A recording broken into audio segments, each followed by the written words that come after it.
Good morning. Welcome to another Morning Java brought to you by our friends at the Get Go Cafe and Market, where they're still open.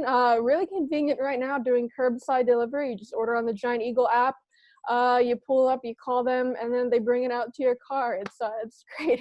Zucchini fries right now. That's one of their newest things. That's my favorite thing. I'm going to be probably driving there after this to have them bring some zucchini fries out to my car. But big week this week for the Penguins. On Tuesday, big trade. They reacquired Kasperi Kapanen from the Toronto Maple Leafs, along with defense prospect Jesper Lindgren and forward Pontus Ahlberg. And then going to Toronto is the 2020 first-round pick, Evan Rodriguez, Philip Hollander, and AHL defenseman David Warsofsky. The biggest, obviously the centerpiece here is Kasperi Kapanen for the Penguins. So Dave, what do you think about that, about Kapanen coming back to the Penguins? Well, they've forever been looking for somebody to play with Crosby. He seems like a good candidate for that job. I mean, he certainly can skate. He has a pretty good shot. Obviously, the Penguins liked him enough to draft him in the first round in 2014 before sending him to the Maple Leafs in the Phil Kessel trade. The trade makes sense, and Jim Rutherford giving up a first round draft choice is hardly unprecedented. So the trade does make sense, and seems like it could be addressing a need that they've had for quite a while. Yeah, because Rutherford did tell you that he expects Kapanen to play, on the top six, either with Crosby or Malkin. Kapanen did spend some time in the top six with Toronto. When he spoke to the media yesterday, and he was asked about the potentially playing with Crosby or Malkin, he said he's up for the challenge. He likes that it would be that kind of challenge, but he does have to. He said he's going to be working extra hard in the gym this summer, to prepare for that.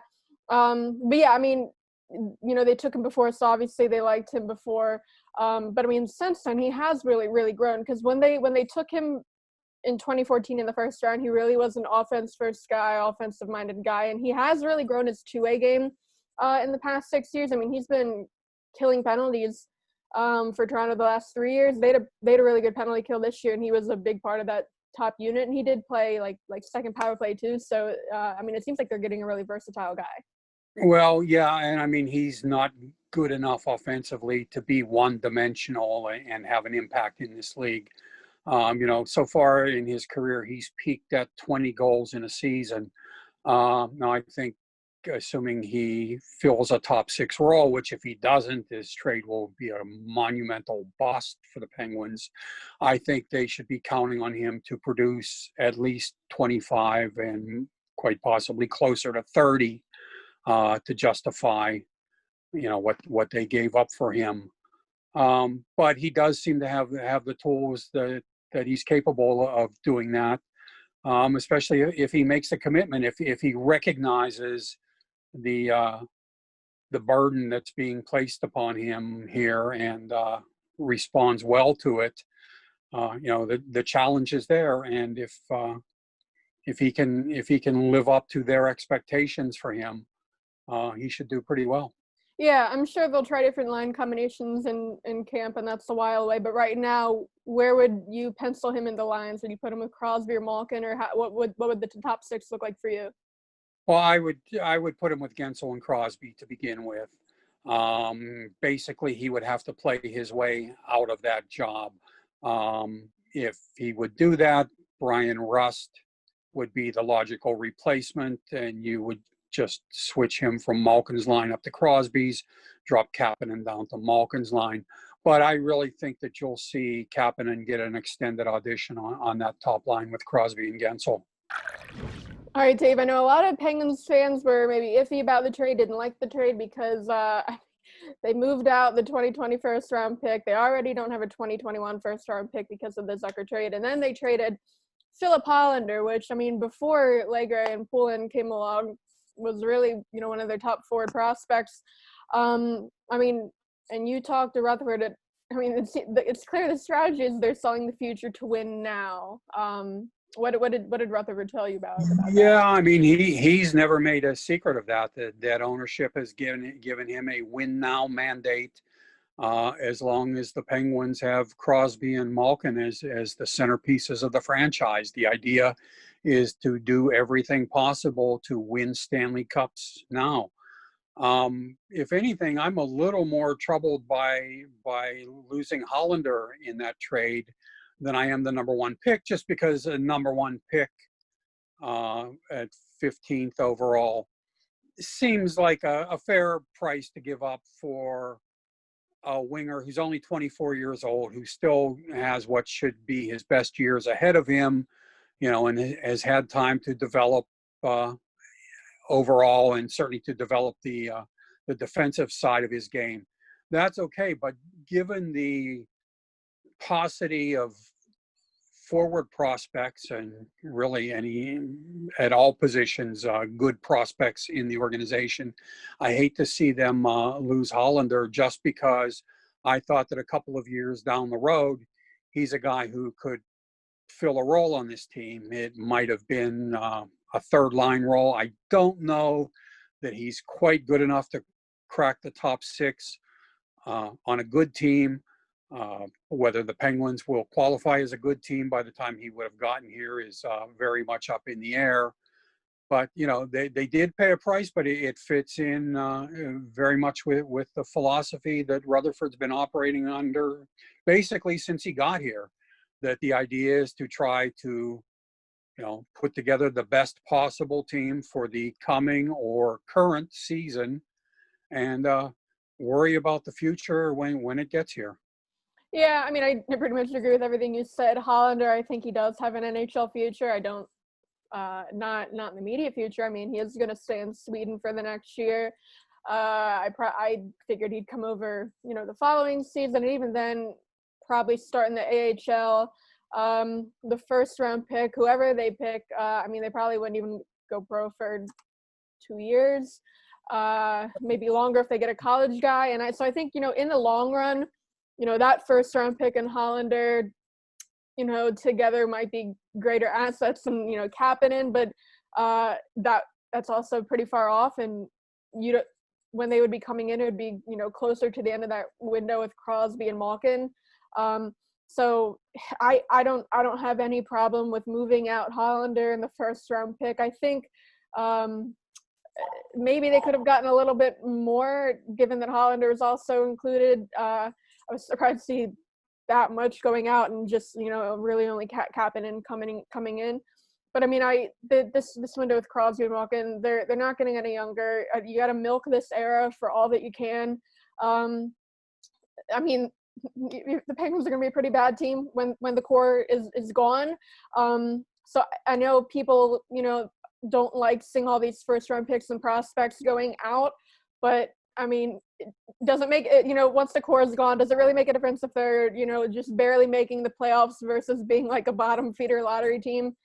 Either way, they're not going to be winning. I really don't think it makes a difference. I think, you'd rather do what you can to win now and then deal with it later. I mean, the Penguins have the longest active postseason appearance streak of any professional sport in North America, 14 years.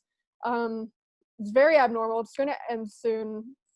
The fact that they've been able to, keep this up for so long, I mean, it's crazy. I mean, the longest in all active professional sports. All teams go through ebbs and flows over the years. So, I mean, it's coming. But yeah, they've done a pretty good job of being pretty competitive for a lot of years. But, players do get older. This stuff is cyclical. That's the way it's supposed to be. That's why bad teams get high draft choices, so that they can become good teams. And Penguins fans have probably gotten spoiled over the past decade and a half, because there have been a lot of successes, and people, I think, are aware that they're still the only team since the 97-98 Red Wings to win consecutive cups, which is obviously quite a feat, and says something about the staying power that they've had. The end of the the championship road, I think is coming into view here. But they've had a pretty good run, and if you have to pay for that success at some point, so be it. Then you're probably better off being really bad, which allows you to accelerate the rebuilding process. It's not fun for your fan base or your organization, for that matter, when you are at the bottom of the heap. But the Penguins know as well as any franchise that when you bottom out, it gives you a chance to start climbing toward the top again. Yeah, I think fans maybe have taken this era for granted, and that it's always gonna last. I mean, speaking for people around my age, I mean, the last time the Penguins missed the playoffs, I think I would have been in 6th grade. I don't really remember it. So I think, yeah, 14 years, people think it's gonna last forever. It's not. So like you said, it's probably better that once it's over, that they're gonna go straight to the bottom of the standings and have those good odds at a high draft pick to hopefully start the next era. Their fans can only hope that they haven't traded away all of the draft picks for those years already by the time they get there. All right, so there are actually 6 players going either way in this trade, 3 going out, 3 coming in. We're really only talking about Hollander and Kapanen, but I mean, there were some smaller pieces to this deal. Going out for the Penguins, David Warsofsky, Evan Rodriguez. David Warsofsky, really not surprising. I mean, he was Wilkes-Barre's captain, left shot D. They are so crowded on the blue line for next season in Wilkes-Barre, especially on the left side. Warsofsky, I mean, he was a good veteran for Wilkes-Barre. Really not that big of a loss, in my opinion. They still have like Churchman, Joseph, Almari on the the left side, and then Evan Rodriguez. So he was a pending restricted free agent. Dave, do you think he would have been on this team next year anyway? I think that would have been determined by salary cap issues, and those are going to be a moving target. Depending on who else they might bring in, who else they might trade. Certainly, I don't think that bringing Evan Rodriguez back was a top priority by any means. But I think that if they had the cap space, they did like him. He's versatile. He can fill a variety of roles on your bottom 6. He's not a bad guy to have around for depth. But, when in the salary cap era, whether you can afford to, you certainly can't keep everybody that you would like to.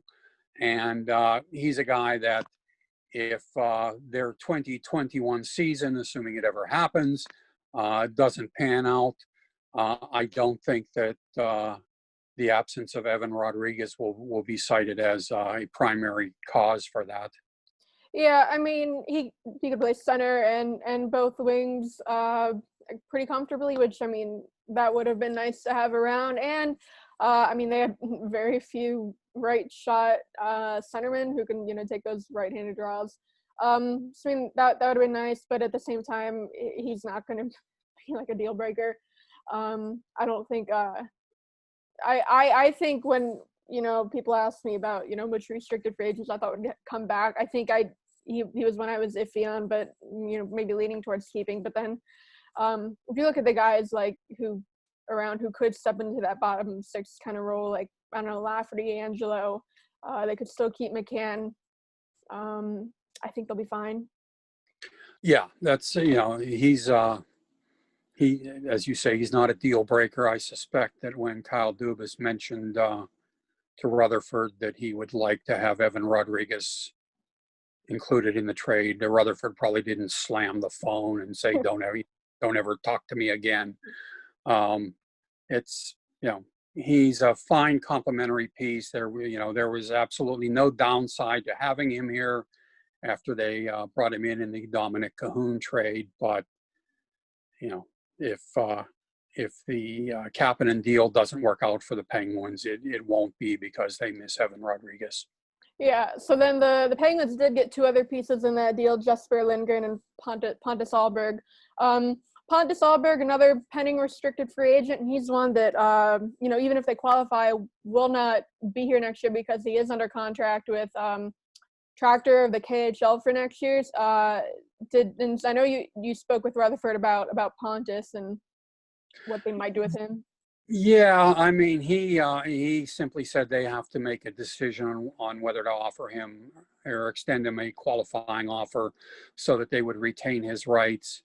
But reading between the lines, I'll be surprised if they do. And really, there's not much in his NHL history to suggest that they should go to any lengths to keep him, especially, at a time when cap space is tight. I have to admit, when he was breaking in with Nashville a few years back, I thought he had the potential to be at least a capable bottom six guy in this league. But I now see him as more of an AHL, NHL bubble guy, probably leaning toward the AHL side of the equation. So I get the impression that Toronto was as much looking to take one of its contracts off the 50 contract list by including him in the deal. And taking him wasn't a deal breaker for Rutherford, just as giving up Evan Rodriguez wasn't a deal breaker. But I would not be running out to buy the Pontus Aberg jersey just yet. Yeah. I mean, he did have some big moments in that 2017, cup final against the Penguins. He did. I mean, he's been. I don't think he's had a full NHL season. He has been really back and forth. Last season, spent most of the year in the AHL at the Marlies. Yeah. So I mean, he might never play a game with the Penguins. But so I mean, Jesper Lindgren. Right shot D prospect, which is nice because now they have 4 in the system: Santeri Iarla, Will Riley, Josh Maniscalco, who they just signed, and now Jesper Lindgren. He wasn't one of Toronto's top prospects. He seems more of like a project.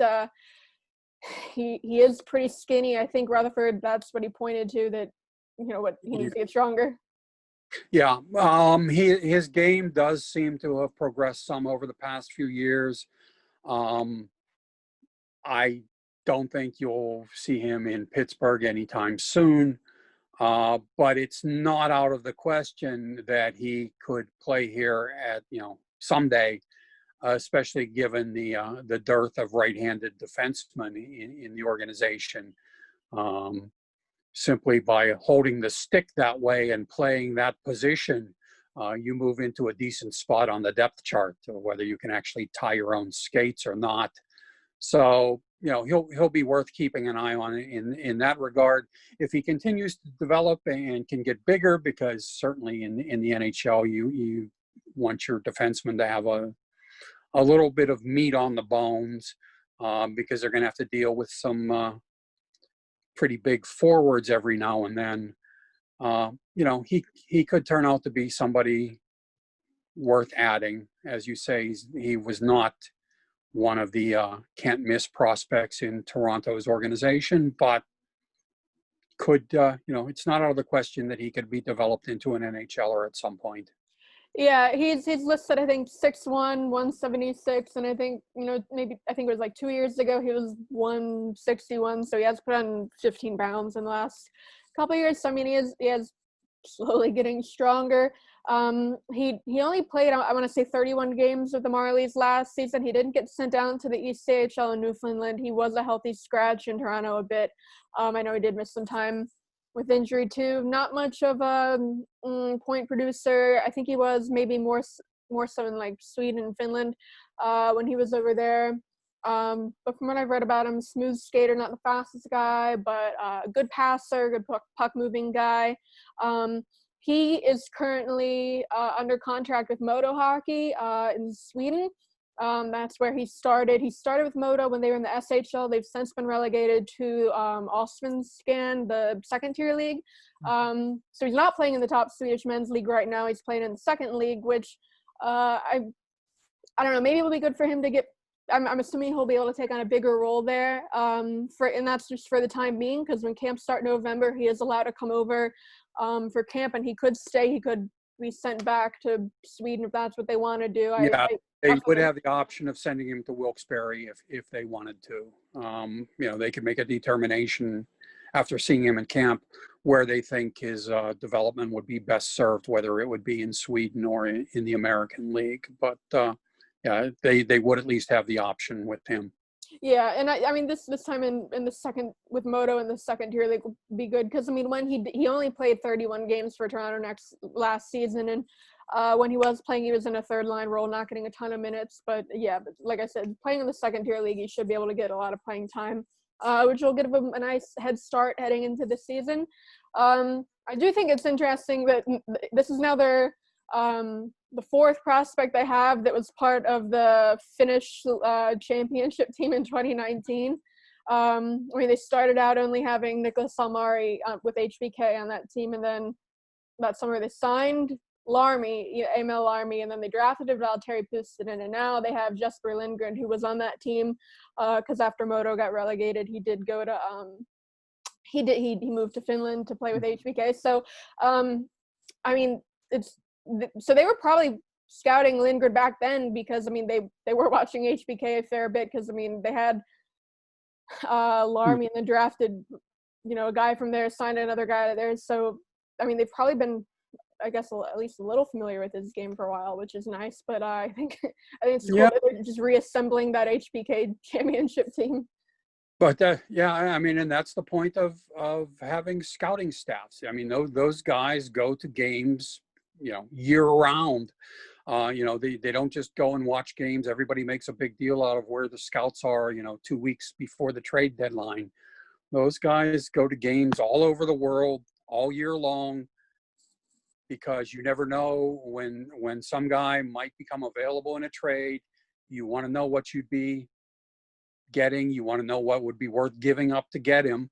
And so, as you say, when Penguins scouts were watching the team he was playing for, even if they didn't anticipate having a chance to get him someday, I'm sure they put together a bit of a book on him just in case. And I'm also sure that Rutherford consulted those people before he went ahead and agreed to have him included in the deal. Yep, it'll be interesting to see how he and his little pieces pan out in the long run.